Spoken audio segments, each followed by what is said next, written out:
15 million members, empowered to learn, to grow, to harvest, to lead, to dream.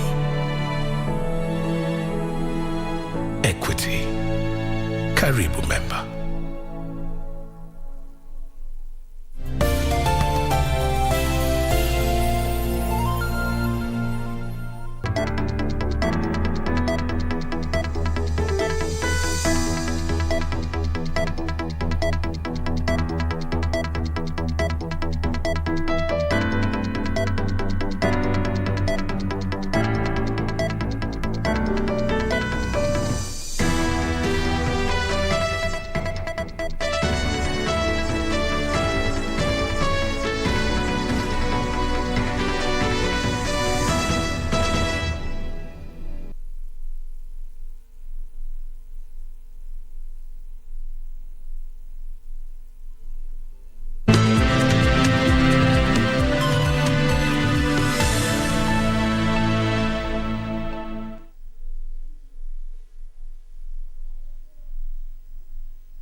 Good afternoon.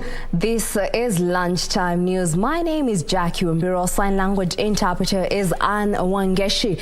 Well, we have so much in store for you this afternoon. Remember, you can interact with us on our social media handles at KBC Channel 1. Now, to kick us off, we cross over to Homa Bay County, where Azimio la Umoja One Kenya Coalition presidential candidate Raila Odinga is holding a rally in Homa Bay County, which brings an end to the coalition's 4-day tour of the Nyanza region. Now, on Thursday, Odinga hit the campaign trail in Migori County, Nyamira on Friday, and on Saturday he traversed Siaya County.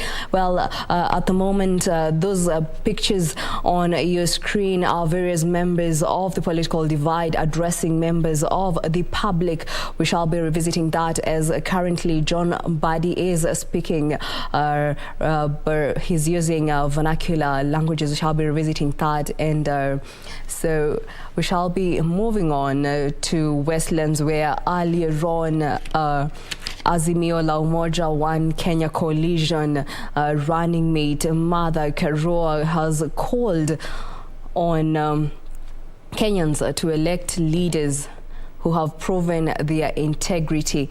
And remember, we are crossing over to Westlands, where earlier on Azimio la Umoja One Kenya Coalition running mate Martha Karua called on Kenyans to elect leaders who have proven their integrity.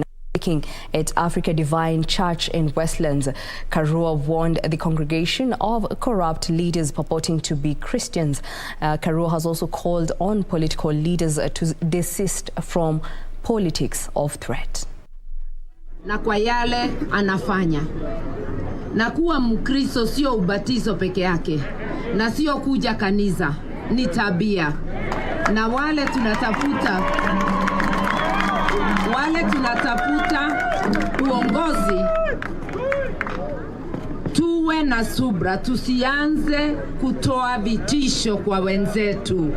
Na kwa niaba ya Azimio, nataka kuelezea wote, hata wapinzani wetu, sababu hata mpinzani ni Mkenya kama sisi, ni binadamu kama sisi.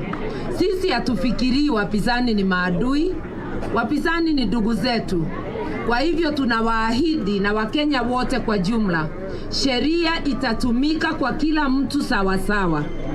Awe mtoto wetu, awe rafiki, awe mpinzani, sheria ya Kenya ni moja na hakuna mtu tutaanza kupatia vitisho. Hiyo sio desturi ya wana Azimio. Tukisema tunapambana na ufisadi, hakuna mama amebatiza mtoto wake mfisadi. Ufisadi ni mtu anajichagulia mwenyewe kuwa na hiyo tabia. Sababu kwa hivyo tukisema tutapambana na ufisadi, tunasema kwa wote, wawe kwa mlengo gani, na ni kisheria, sio kwa vile tutafikiria. Na sheria iko na wale wanasimamia, sio wanasiasa.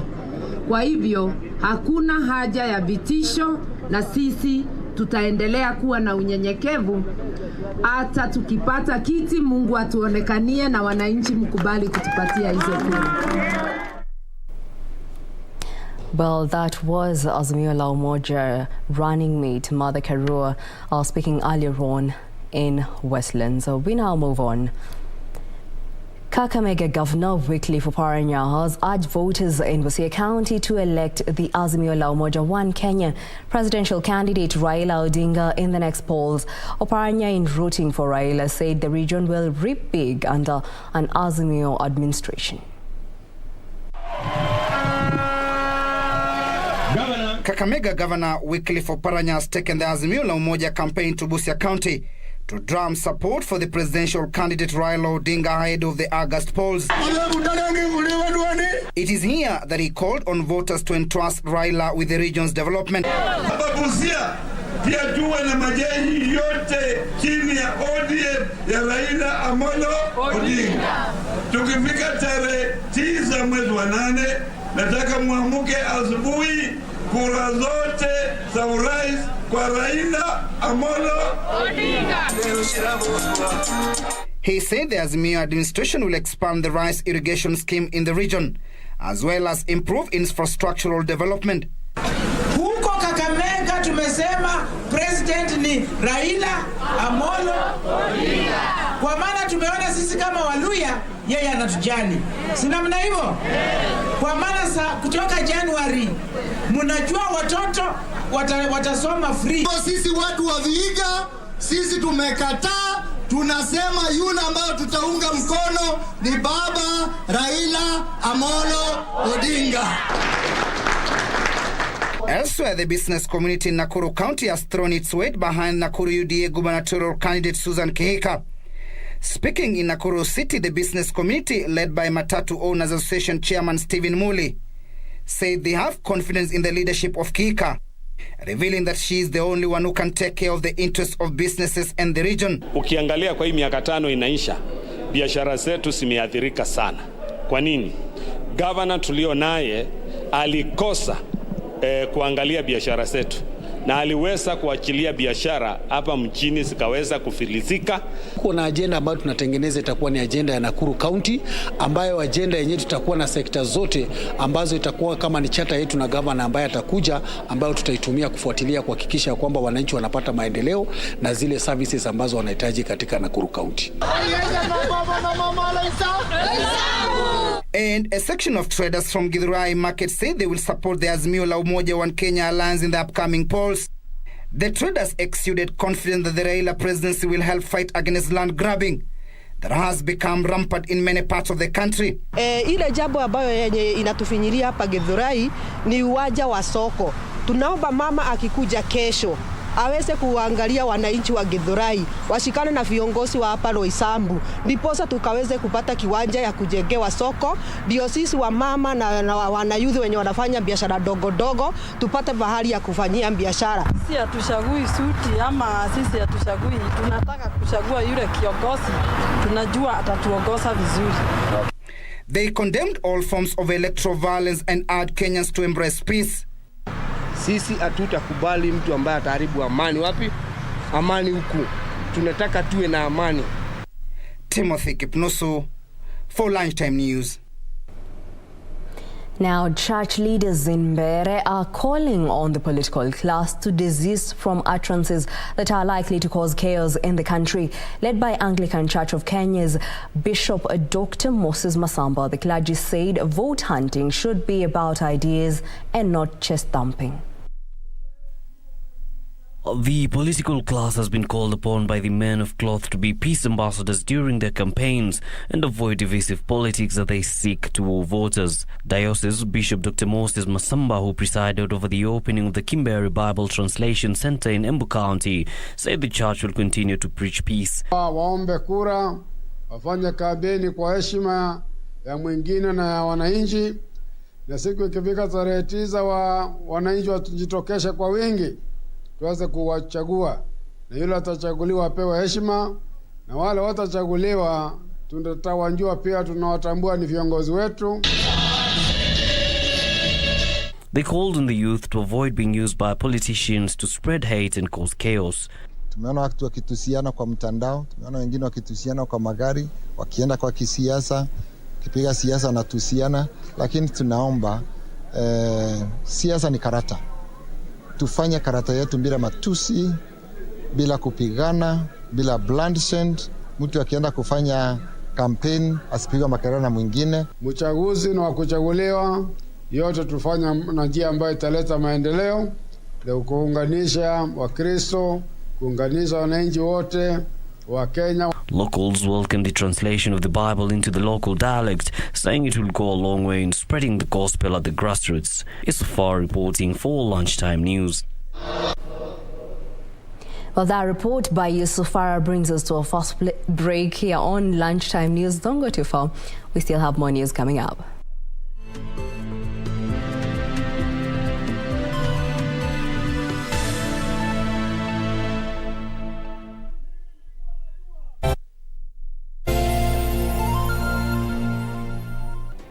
Do you have a news story to share with KBC? Get in touch swiftly on email news@kbc.co.ke or call 0723-892-654 or 0734-780-124.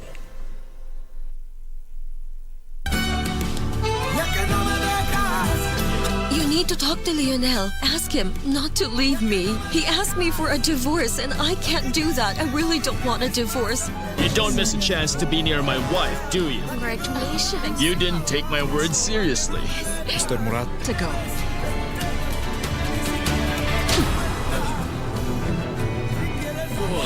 You are a cheater and a huge liar as well.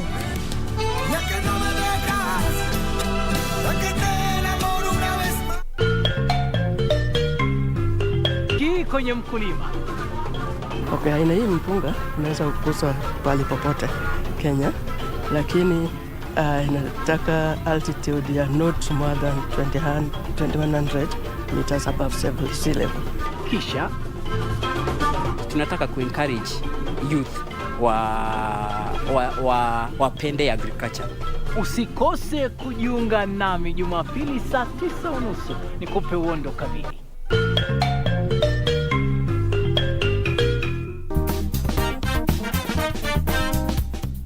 Sexual and gender-based violence, SGBV, is a particularly disturbing phenomenon which affects all regions of the world, in particularly women and girls in the coastal region. After I was assaulted, it was really, really hard for me to get justice because this is somebody who's, we have no relationship, we don't know each other, just a client at my place of work.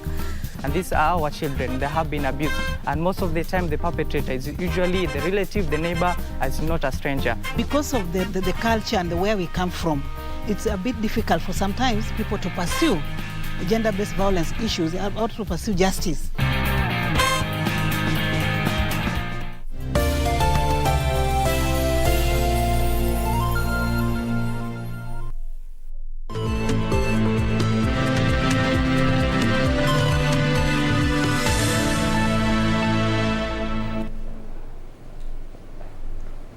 Welcome back. Now, residents from Kilifi County have raised concerns over the competency of some leaders vying for various political positions in the coming general election.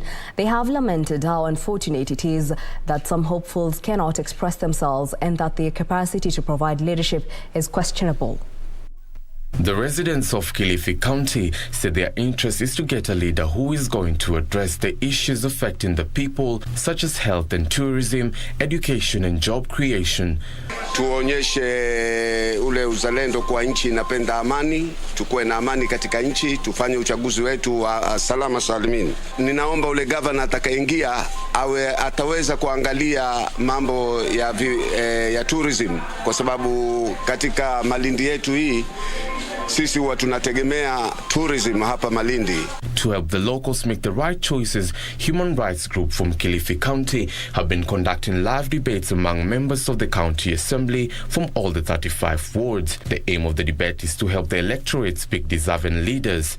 The forum also aimed to sensitize the community on their rights and the importance of taking part in the elections. Tunataka kuchambua hao viongozi wetu, hasa hawa wa MCAs, kwa sababu hao ndio viongozi ambao katika ile nyanja zote ambazo ziko katika ule mchakato wote wa hizo leadership, hao ndio viongozi ambao wako karibu na wananchi. So siku ya leo tuko hapa kuwachambua ili kujua ni kiongozi nani ambaye anafaa ama ni kiongozi nani ambaye atakuwa na uwezo na ile capacity ya kutongoza katika hii miaka 5 ambayo inakuja. Inapeana fursa ya watu wote kuhusika, kina mama, vijana, wazee katika jamii. Pia inapeana fursa ya wao kuweza kutathmini ama kuuliza maswali kwa viongozi wao, kujua hawa viongozi wana ajenda gani ama wamewapangia nini katika kutaka kuwania hii uongozi, wamewapangia nini wao kama wanajamii. Already 19 debates have been conducted in the respective wards,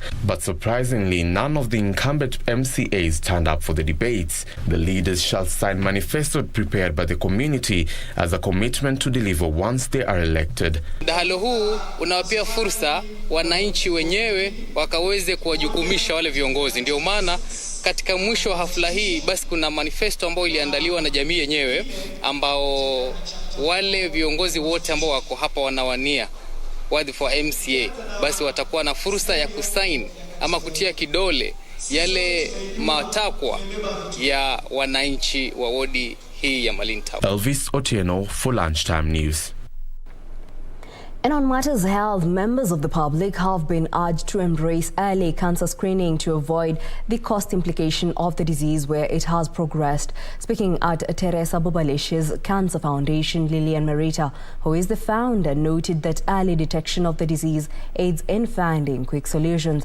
To deal with the cancer burden, Merita called on the government to increase more screening centres across the country.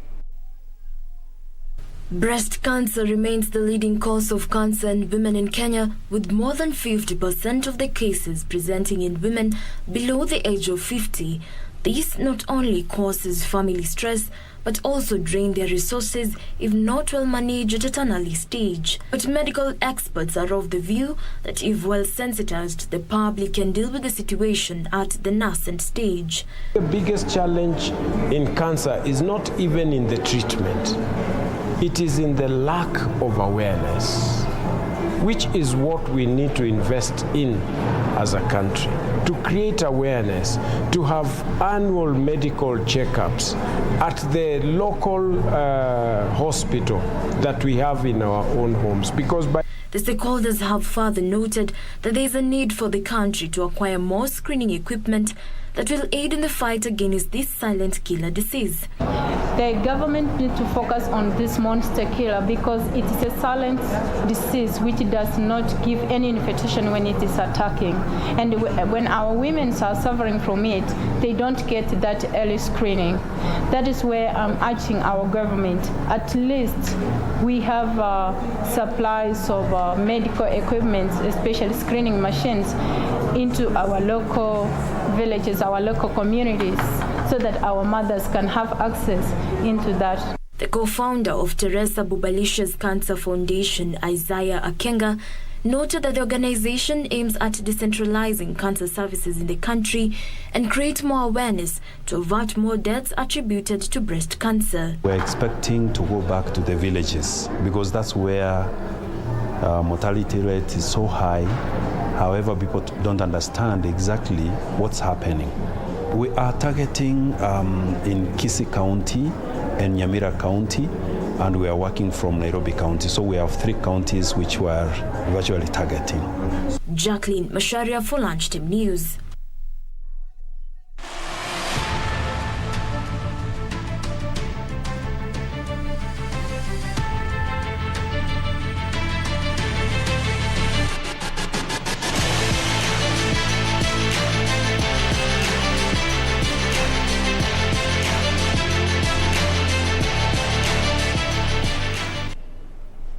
And now in the sports arena, national basketball team Morans began the 2023 Basketball World Cup qualifiers on a sour note after going down 39-72 to host Egypt in a match played last night at the Bog El Arab Hall in Alexandria.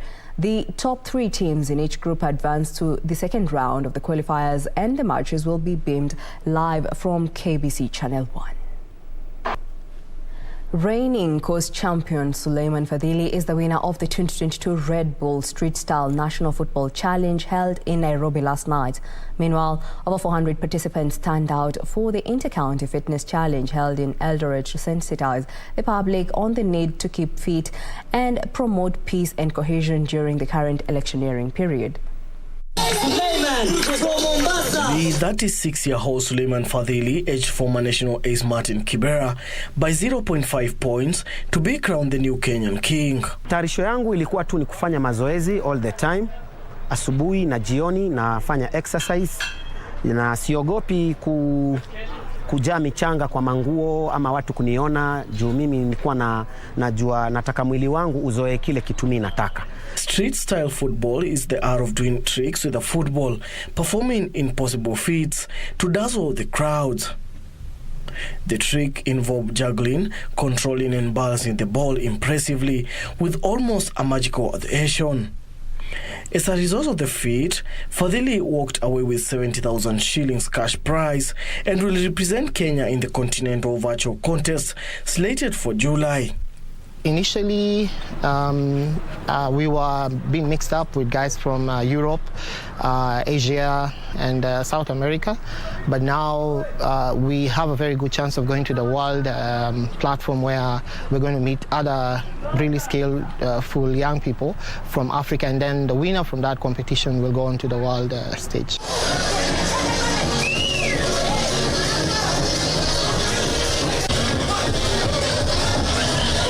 Meanwhile, over 400 participants turned out for the Inter-County Fitness Challenge, which was held in Eldoret.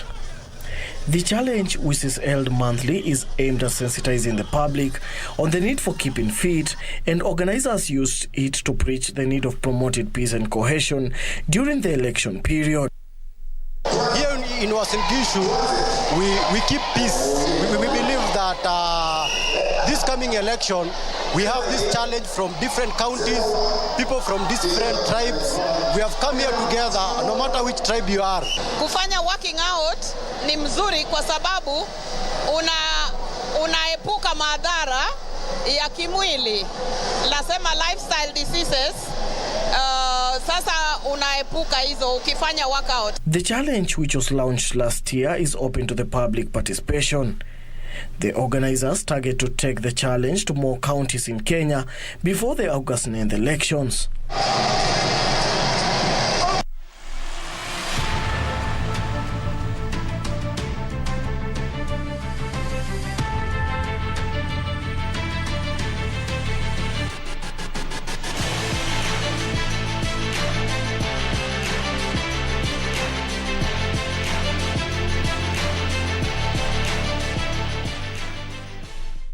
Well, that brings us to the end of our bulletin this afternoon. Thank you for choosing Lunchtime News. For more news, check out our website at kbc.co.ke.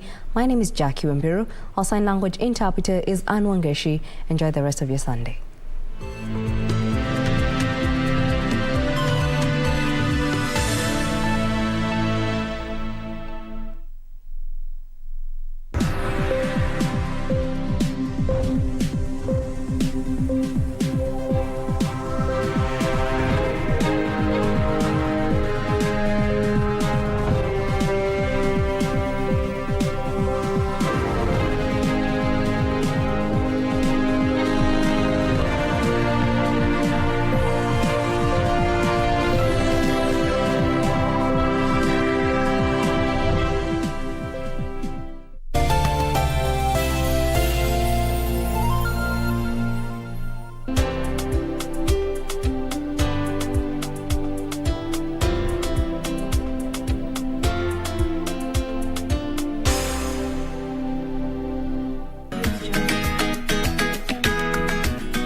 Kwa sababu kwenye siasa sasa tunataji pesa na nyinyi ndio wenyao mapeni.